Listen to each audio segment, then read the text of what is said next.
Yo, what is going on YouTube? I am Germ here. So, just a single weekend into the LCS season, or not really even, just the LCS lock-in. Preseason tournament doesn't really mean much. Half the teams are Academy anyway. Who cares? We probably shouldn't be reading too much into any of this. But we've gotten to see this new look Team Liquid lineup, but we haven't gotten to see the whole thing. We've seen Whippo, Santorin's back, we've seen Bjergsen, we've seen Hansama, we've seen Core JJ independently, but we haven't got to see them together, obviously, because of, different issues going on. And when you look around at the other teams, TSM, Cloud9, Dignitas, whatever, they're having some issues because of visa issues and some problems that should be resolved very, very soon if they're not already resolved. Like I saw TSM, their players are already in Los Angeles now. Cloud9, it seems like they have their whole situation under control. It seems like by the start of the LCS season, every team should be ready to go. Every team should be under control, except for Team Liquid. So that's what I want to talk about in this video today, just kind of what's going on with them and what exactly they should do. So definitely drop a like if you guys do enjoy this video. I would appreciate that so much. Subscribe to stay up to date on all my latest content, and consider checking out the first link in the description below for the new merch we just dropped a couple weeks ago. Awesome way to help support my channel and my content. With that being said, let's get right into this. So we've seen the two different Team Liquid lineups so far. We have seen Hansama and Ayla, which I think look pretty good. It's hard to rate it just yet because there's only so many good teams in the LCS, and once you start throwing in Academy teams, especially TSM, they're supposed to be one of the top 5 teams. It's been TSM Academy. Immortals was supposed to be like that 6th best team. It turns out they suck. So there's really 5 good teams in the LCS, and not even all 5 of them are competing in this tournament. So there's not a ton of good teams to even be competing against, especially when you split them up into 2 groups. There's just not enough teams for that. So Team Liquid, hasn't been tested in all their games, and that's really normal for the LCS regular season, but it makes it hard for, saying how good Hansama and Ayla are as a bot lane, or how good TL is with Hansama and Ayla in the lineup. It seems like they've looked fine. They had 2 really convincing, pretty dominant wins. Hansama looked good, Ayla looked good. But it was against 2 not very good teams. And then we obviously got to see Jan, I think is how you pronounce it, and Core JJ going up against Evil Geniuses. And I know Jan had a good score line. I want to say he went like 4-2 on Aphelios or something like that. Him and Core JJ, did pretty well in lane. But honestly, I was not that impressed with him. I don't know if it was just a composition issue. I don't know if Aphelios is really just not that great right now, because honestly, I feel like we haven't seen a ton of Aphelios is really popping off, especially, when it seems like Jinx is just by far, like, if not the best AD carry, one of the best AD carries for sure, but might be the clear-cut best AD carry right now. And, Danny had Jinx on the other side, just kind of mowing through the TL lineup, and Jan really wasn't able to get anything done against the Rakan Corki package on his head. It was a really tough composition to deal with as an immobile AD carry, but, again, just as a one-game sample size, I wasn't that impressed with him. He didn't really pop off in any of the fights. He wasn't a massive late game carry for TL.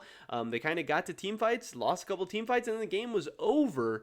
But, it is too early to say exactly what's going on. But I did start tweeting some things out. I did start talking a little bit about, what if this thing drags on? If it's just a lock-in tournament, who cares? Jan can play, Ayla can play, TL's still going to be a damn good team. They still have 4 potentially world caliber players in Whippo, Santorin, Bjergsen, Hansama, Core JJ, whichever one of them's playing. These are all guys who have all been to Worlds. They've been semi-successful internationally at the least, if not really successful internationally, at the hands of at least Core JJ and Whippo. Maybe you can throw Hansama in that group. So TL's going to be good no matter what. They're going to beat most LCS teams no matter what. But if they want to be a championship contender, if they want to go internationally and do something, would Ayla alongside Hansama be good enough to do that? Is Jan alongside Core JJ going to be good enough to do that? Because we hope Core JJ gets his green card soon. We think Core JJ is going to get his green card soon, and I'm sure Team Liquid thinks Core JJ is going to get his green card soon as well, because I don't think they would have done this lineup if they weren't expecting Core JJ to, have his green card by the start of week 1 of the LCS season at least. But the fact that he doesn't have it now is pretty concerning, and TL hasn't said, oh, he's, we're expecting him to get it. blank day or blank date or blank date range. We haven't heard anything like that. We've just heard, hey, he doesn't have his green card yet, so here's what we're doing. And that led me, to tweeting a couple of different things. I said first, TL should call up Jensen 80 carry for lock-in. Now, this one I was joking a little bit, but I would be curious. Jensen is sitting out there without a team. Jensen and TL obviously seem to have somewhat of a decent relationship. They let Jensen go be a free agent, not have this massive buyout, so hopefully Jensen can land on a team for next split.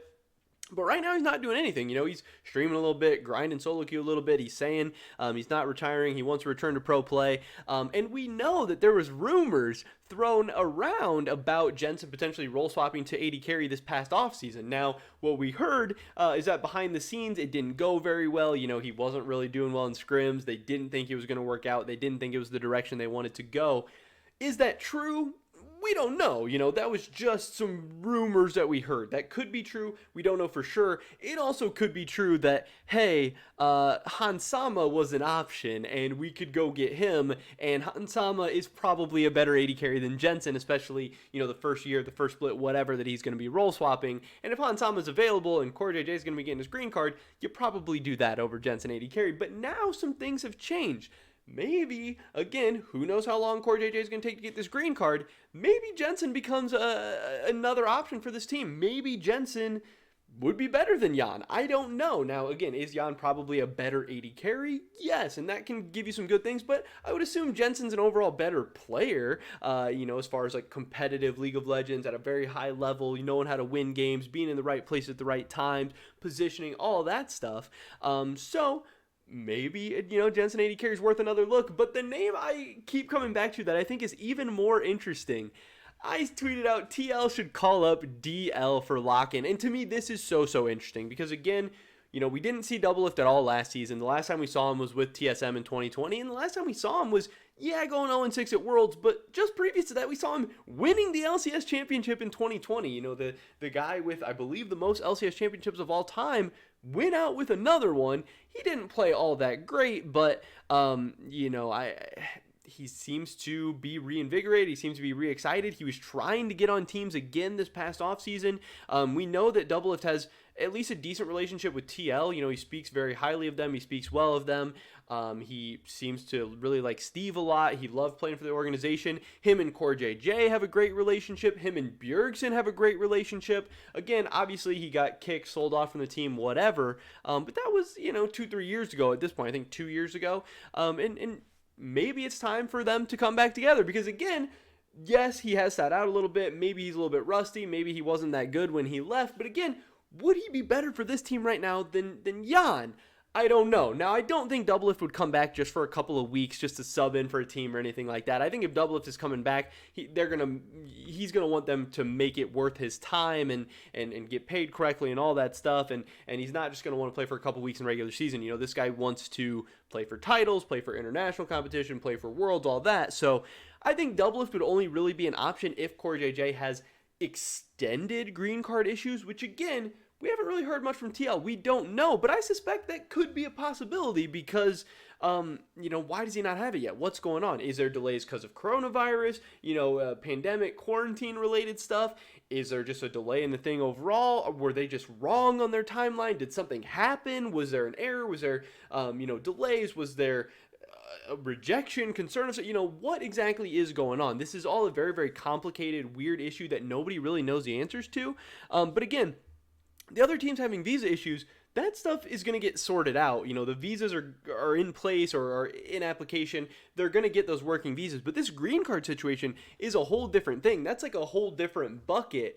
There's no guarantee that we're a couple of weeks away from Core JJ having his green card. And man, if he doesn't, that's really going to suck. Because this TL team, when they're all together, I think it's going to be so crazy, so special. It already looks so good. That TLEG game was so good. And again, that's without TL's full lineup. That's without a full strength Team Liquid. And I assume you throw Hansama into the mix, they look a lot better. They look quite a bit stronger. Hansama is an absolute world-class 80 carry. But hey, I'm just throwing some ideas out there. I'm just tossing some names out. TL needs some help, and there's a couple of guys sitting on the sidelines that Maybe they want to call up. I don't know. But that is pretty much it for this video today, guys. Tell me, drop a like if you did enjoy it. I would appreciate it so much. Leave a comment down below. If you were Team Liquid, who would you go with? Would you go with Jan? Would you go with Jensen? Or would you go with Doublelift? I'd love to hear your guys' thoughts and opinions. Subscribe, stay up to date, and all my latest content. Hopefully catch you guys in the next one. But until then, peace.